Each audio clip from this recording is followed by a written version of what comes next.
तो दोस्तों आज हम फिर से आपके लिए लेकर आए हैं देश दुनिया की तमाम ताजा बड़ी खबरें। सबसे पहली बड़ी खबर में आपको बताएंगे दोस्तों कि गाजा पट्टी में जंग के बीच हिजबुल्लाह ने इजराइल पर किया बड़ा अटैक। इजराइल के पश्चिमी गलील में इजरायली सेना बेस पर कर दिया हमला। इजराइल का सेना बेस जलकर हुआ खाक, नेतन्याहू को बड़ा झटका।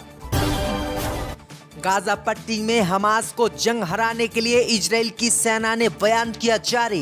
बोले हमास को खत्म करने का शॉर्टकट नहीं, कई महीने और चलेगा युद्ध, तभी हमास हो पाएगा खत्म। गाजा पट्टी में इजराइल ने अमेरिका के सामने अपने समझौतों का रखा प्रस्ताव। कहा हमास से हमारे बंधकों को छुड़वाए अमेरिका, तो अमेरिका ने मुस्लिम देशों के सामने फैलाए हाथ। बातचीत करके गाजा में इजराइल के बंधकों को हमास से रिहा करवाने की कर दी अपील। गाजा पट्टी के एक्शन का दिल्ली में मिला इजराइल को रिएक्शन। दूतावास के पास धमाका, पुलिस को मिला चौंकाने वाला लेटर। इजराइल से बदला लेने की कही गई बात। लाल सागर में हूती विद्रोहियों ने अमेरिका को भी नहीं बख्शा। अमेरिका के जहाज पर 1 दर्जन ड्रोन और मिसाइल से किया हमला। अमेरिका को भी लगा दूसरा झटका।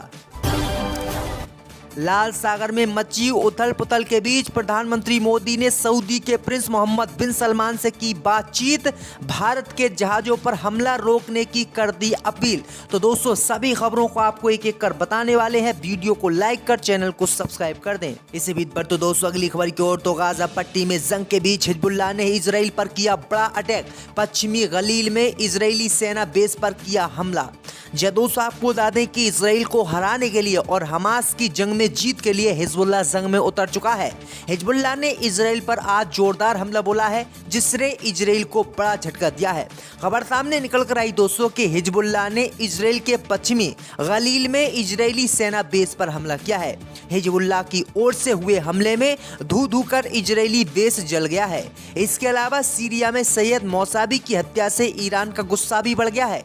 ईरानी विदेश मंत्री हुसैन अमीर ने इजराइल को बड़ी धमकी दी है। उन्होंने कहा कि इजराइल की उल्टी गिनती शुरू हो गई है और इजराइल को अब हम चुन चुन कर मारेंगे। तो हिजबुल्लाह, इजराइल, हमास और हूती विद्रोही लगातार इजराइल में तबाही मचा रहे हैं। इसी बीच पर तो दोस्तों अगली खबर की ओर। तो लाल सागर में मची उथल पुथल के बीच प्रधानमंत्री मोदी और सऊदी के प्रिंस ने फोन पर की बात। गाजा पट्टी में जंग रुकवाने की करी दोनों नेताओं ने अपील।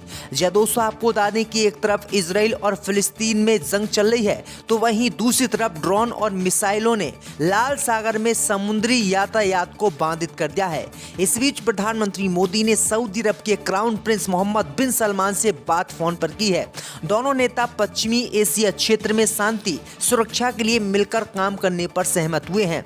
ANI की रिपोर्ट के अनुसार मंगलवार को उनकी फोन पर हुई बातचीत के बाद प्रधानमंत्री मोदी ने एक पोस्ट डाली। प्रधानमंत्री मोदी ने कहा कि जो हमले लाल सागर में भारतीय जहाजों पर हो रहे हैं और इन्हीं जहाजों की सुरक्षा के लिए उन्होंने सऊदी अरब के प्रिंस मोहम्मद बिन सलमान से मदद मांगी है और उनसे बातचीत की है और कहा है कि लाल सागर और हिंद महासागर में हमले रोके जाएं, क्योंकि हूती विद्रोही हमास के समर्थन में इजराइल जाने वाले जहाजों पर हमला कर रहे हैं। यानी हूती विद्रोहियों के डर से अब मोदी सरकार भी मुस्लिम देशों से बात करने को मजबूर हो गई है। अब देखते हैं कि प्रधानमंत्री मोदी और सऊदी अरब आगे क्या कदम उठाते हैं। इसी पर तो दोस्तों अगली खबर की ओर। तो इजरायली सेना ने कबूली हार। कहा हमास को खत्म करने का शॉर्टकट नहीं, कई महीने चलेगा युद्ध। दोस्तों आपको बता दें कि इजराइल और हमास के बीच बीते 2 महीने से जंग चल रही है और हमास इजराइल से हारने का नाम नहीं ले रहा है। अब खबर सामने निकल कर आई दोस्तों कि इजराइल की सेना ने गाजा पट्टी में चल रही जंग को लेकर बड़ा बयान दिया है। इजराइल की सेना ने बताया है कि गाजा पट्टी में हमास को खत्म करना इतना आसान नहीं है जितना कि दुनिया जानती है। उन्होंने कहा है कि हमास को खत्म करने का कोई भी शॉर्टकट नहीं है और हमास को खत्म करने के लिए कई महीने और युद्ध चलेगा। वहीं आपको बता दें कि यानी हमास को खत्म करने में इजराइल की सेना नाकाम है और उसने साफ बोल दिया कि अगर हमास को जड़ से खत्म करना है तो हमें गाजा पट्टी में कई महीने जंग लड़नी पड़ेगी, क्योंकि इस जंग में हमारे भारी मात्रा में सैनिक मारे जाए हैं और भारी मात्रा में हमारी गोला बारूद खत्म हो रही है। तो ये बड़ी अपडेट आ रही दोस्तों। इसी बीच पर तो दोस्तों अगली खबर की ओर तो गाजा पट्टी में हमास से इजराइल के बंधकों को छुड़वाने के लिए अब अमेरिका ने मुस्लिम देशों के सामने फैलाए हाथ। दोस्तों आपको बता दें कि गाजा पट्टी में बीते 2 महीने से जंग चल रही है और इस जंग में इजराइल की सेना को अब तक कुछ हासिल नहीं हुआ है। इजराइल की सेना अपने एक भी बंधक को छुड़ाने में नाकाम रही और इसी नाकामी को छुपाने के लिए अब अमेरिका से इजराइल की सरकार ने मदद मांगी है। इजराइल की सरकार ने अमेरिका से कहा है कि वह गाजा पट्टी में जो इजराइल के बंधक हमास के कब्जे में हैं उनको छुड़वाए। इसी मामले को लेकर अब अमेरिका के राष्ट्रपति जो बाइडेन ने मुस्लिम देशों से संपर्क किया है। मुस्लिम देशों के सामने अमेरिका गिड़गिड़ाया है कि हमास के चंगुल से इजराइल के बंधकों को छुड़वाया जाए और हम युद्ध विराम करने के लिए तैयार हैं, लेकिन हमास ने ऐसी शर्त रखी है जिससे सुनकर इजराइल भी आनाकानी कर रहा है। यानी हमास ने साफ कहा है कि इजराइल के बंधक तभी छोड़े जाएंगे जब इजराइल पूर्ण रूप से युद्ध विराम करेगा। तो ये बड़ी अपडेट आ रही दोस्तों। इसी बीच पर तो दोस्तों अगली खबर की ओर तो गाजा के एक्शन का दिल्ली में इजराइल को मिला रिएक्शन। दूतावास के पास हुआ धमाका, पुलिस को मिला लेटर जिसमें लिखी थी चौंकाने वाली बात। दोस्तों आपको बता दें कि हमास के हमले के बाद इजराइल लगातार गाजा में एयर स्ट्राइक कर रहा है। इजराइल के इसी एक्शन का असर दुनिया में देखा जा रहा है और इसका रिएक्शन अब दिल्ली में मिला है। खबर सामने निकल कर आई दोस्तों कि ईरान, तुर्की और पाकिस्तान सहित तमाम मुस्लिम देशों ने इजराइल के खिलाफ मोर्चा खोल रखा है और गाजा पट्टी में बमबारी रोकने की अपील की है। वहीं आपको बता दें कि ईरान समर्थित संगठन हिजबुल्लाह और हूती विद्रोही भी इजराइल पर रुक रुक कर हवाई हमला कर रहे हैं। अब खबर सामने निकल कर आई दोस्तों कि इजराइल के दूतावास में जो हमला हुआ है उसमें एक चिट्ठी लिखी गई है। चिट्ठी में लिखा गया है, इजराइल के खिलाफ गुस्सा जाहिर किया गया है और बदला लेने की बात कही गई है। ये लेटर किसी ने हाथों से नहीं लिखा है बल्कि इसे टाइप किया गया है और कहा गया है कि गाजा पट्टी में जितने लोग की जान इजराइल लेगा उतने ही लोग की जान इजराइल के ली जाएगी। इसी बीच पर तो दोस्तों अगली खबर की ओर तो लाल सागर में हूती विद्रोहियों ने अमेरिका के युद्धपोत पर किया मिसाइल से हमला। दोस्तों आपको बता दें कि इजराइल और हमास की जंग के बीच लाल सागर पहुंचे अमेरिका के एक युद्धपोत पर हूती विद्रोहियों ने मिसाइल और गोलों से हमला किया है, जिससे अमेरिका के जहाजों में भी काफी नुकसान हुआ है। वहीं आपको बता दें कि अमेरिका की सेना ने लाल सागर में हूती विद्रोहियों की ओर से दागे गए 1 दर्जन से अधिक ड्रोन और कई मिसाइलों को मार भी गिराया है। इस बात की जानकारी आज ही अमेरिका की सेना ने दी है। इस हमले के दौरान हूती जहाज़ों को कोई तो नुकसान नहीं पहुंचा है और ना ही कोई उनके हमले में घायल हुआ, लेकिन उसको कई लाख रुपए का नुकसान हुआ, क्योंकि आपको बता दें कि ये हमला ड्रोन और 3 एंटीशिप बैलिस्टिक मिसाइल से किया गया है।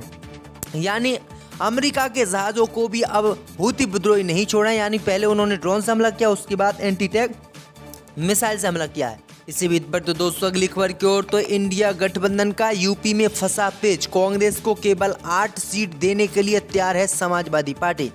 दोस्तों आपको बता दें कि इंडिया गठबंधन की अगली बैठक में आगामी लोकसभा चुनाव को लेकर सीट बंटवारे पर चर्चा होने की संभावनाएं हैं, लेकिन इससे पहले ही तमाम दल गठबंधन में अपनी सीटों को लेकर अलग अलग तरह के दावे कर रहे हैं।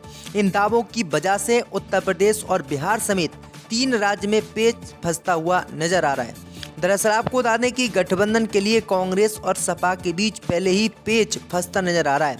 समाजवादी पार्टी इस गठबंधन में यूपी के लिए जो है नेतृत्व की बात दोहरा रही है और कांग्रेस पार्टी को मात्र 8 सीटों का ऑफर समाजवादी पार्टी ने रखा है। समाजवादी पार्टी ने कहा है कि वो इंडिया गठबंधन में सभी लोकसभा का चुनाव उत्तर प्रदेश में लड़ेगी, जब कांग्रेस पार्टी को वो मात्र 8 सीटें ही देगी और बाकी सारी सीटों पर खुद चुनाव लड़ेगी। इसी बीच पर तो दोस्तों अगली खबर की ओर तो भारतीय नौसेना ने अरब सागर में शुरू किया समुद्री सुरक्षा अभियान। जहाजों पर हमले के बाद उठाया कदम। दोस्तों आपको बता दें कि भारतीय नौसेना ने मंगलवार को अरब सागर में व्यावसायिक जहाज MV कैम प्लूटो पर हमले क्षेत्र में हाल की घटनाओं के मद्देनजर इस क्षेत्र में केंद्रीय समुद्री सुरक्षा अभियान शुरू किया है। नौसेना ने यह घोषणा तब की है जब कुछ घंटे पहले रक्षा मंत्री राजनाथ सिंह ने मुंबई में एक कार्यक्रम में हमलों के दोषियों के खिलाफ कड़ी कार्रवाई करने का संकल्प लिया। नौसेना के एक बयान में कहा गया कि अरब सागर में हाल ही की समुद्री घटनाओं के मद्देनजर भारतीय नौसेना ने क्षेत्र में केंद्रीय समुद्री सुरक्षा अभियान शुरू किया है।